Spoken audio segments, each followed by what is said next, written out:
Vou fazer alguns exemplos aqui do que nós chamamos de estudo de sinais da função.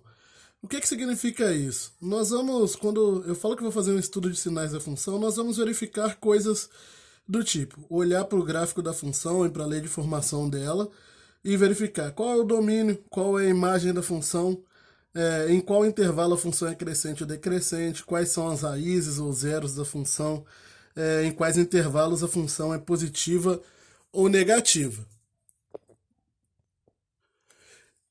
Então, eu estou aqui com o primeiro exemplo de gráfico de função. Vou só reforçar aqui, eu coloquei de caneta vermelha, só que parece que está meio fraco, talvez fique difícil de enxergar.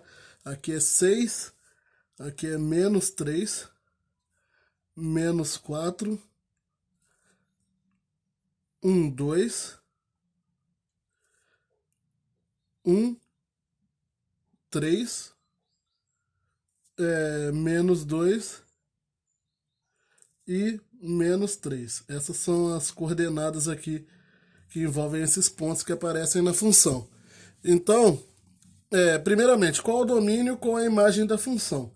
O domínio da função, a função tem esse gráfico todo estranho, ela tem um pedaço aqui que é uma reta decrescente e aqui uma reta constante. Então, o domínio da função, ele tem que pegar de todo mundo que vai desde o do intervalo do extremo mais, ela tem que englobar todos os x's que possuem uma imagem, desde o mais à esquerda até o mais à direita. Se você observar, o ponto mais à esquerda da função é esse ponto aqui, ó, menos 3, 1.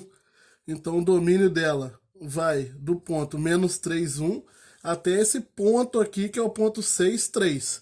Porém, eu só vou olhar para a coordenada x. Então, o domínio da função é o intervalo que vai fechado do menos 3, fechado no 6. Por que fechado? Porque a bolinha aqui está fechada.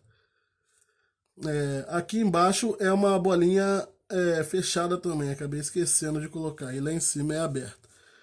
A imagem da função,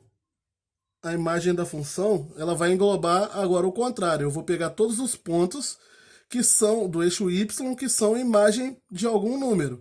Então eu tenho aqui, desde o ponto mais abaixo aqui, que é o ponto menos 2 menos 4, até o ponto mais em cima, que é toda essa reta constante aqui. O último ponto vai ser o ponto também 6, 3. Mas aí agora, para saber o intervalo, aqui eu tenho que olhar para o eixo y, que eu estou querendo descobrir que intervalo é esse aqui, ó, no eixo y. Então é o intervalo que vai do menos 4 até 3. Só que ele é fechado no menos 4 e fechado também no 3. Porque ó, esse cara aqui é aberto. Porém, toda essa reta aqui também faz parte da função. Então, o ponto, por exemplo, o ponto 3, 3, 4, 3, 5, 3, o próprio 6, 3 também fazem parte da função. Então, entra essa coordenada 3 aqui, fechada. Se fosse apenas esse ponto aqui, esse aqui fosse o último ponto da função, aí não entraria o 3. Agora, em qual intervalo a função é crescente, decrescente e constante? Então, já deu para ver que ela é decrescente aqui, né?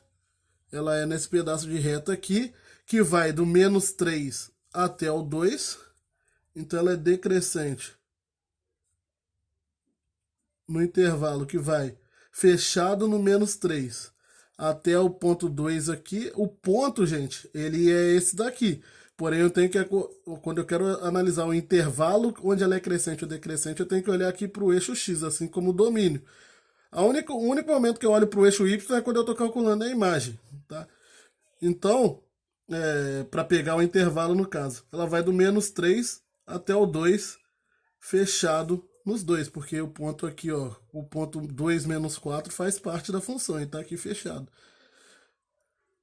Ela é crescente em algum ponto? Não, então ela não tem intervalo crescente. Mas ela é constante aqui, ó, do 2 até o 6. Só que é aberto no 2. Ela é constante aqui do 2, que é esse valor aqui, o ponto 2, 3, até o 6. Então ela é constante nesse intervalo e fechada no 6. Raízes. Quais são as raízes da função? Aqui acabei não colocando, mas aqui é o ponto -2, tá? Mas não vai precisar dele para nada, mas só para deixar indicado. Eu tenho aqui, ó, a raiz da função é o ponto, são os pontos onde a função cruza aqui, intercepta o eixo x, o eixo das abscissas. Então a raiz dessa função é esse ponto aqui, ó. Vai sair desse ponto aqui que é o ponto -2, 0. A raiz da função é a coordenada x desse ponto, na verdade. Então, a raiz dessa função é o -2. O conjunto aqui que engloba a raiz só tem um elemento, né? Só tem uma raiz. E, para finalizar, onde a função é negativa e onde ela é positiva. Então, quando eu quero analisar esse tipo de coisa, eu quero analisar em quais intervalos a função está acima do eixo x e quais intervalos ela está abaixo do eixo x. Porque abaixo do eixo x, as coordenadas y são todas negativas. Então, essa função aqui seria toda negativa nesse trecho. Acima do eixo x, ela é positiva. Então, ela é positiva aqui do -3 até o -2. No -2, eu não pego isso, porque no -2 ela não é nem negativa nem positiva. Então, o -2 não entra no intervalo, porque no -2 ela é igual a 0, é a raiz.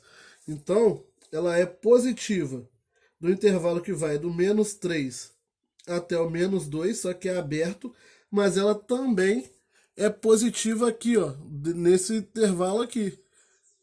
Aqui a função assume, para todos os x's, ela assume sempre valor positivo. Então ela também é positiva aqui do 3 até o 6. Então, aberto no 3, fechado no 6. Só que ela é positiva nos dois intervalos ao mesmo tempo. Então, ela é positiva na união desses dois intervalos. Então, o intervalo onde a função é positiva aqui é uma união de dois intervalos. E ela é negativa onde? Ela é negativa aqui, ó, do -2 até o 2. Olhando aqui, eu tenho sempre que olhar aqui para o eixo x, né? Lembrando. Então ela é negativa do -2 até o 2, que é esse trecho aqui da reta. Pega desse ponto até esse ponto, que tem coordenadas -2 e 2. De novo, aberto no -2. A caneta começou a falhar. Aberto no -2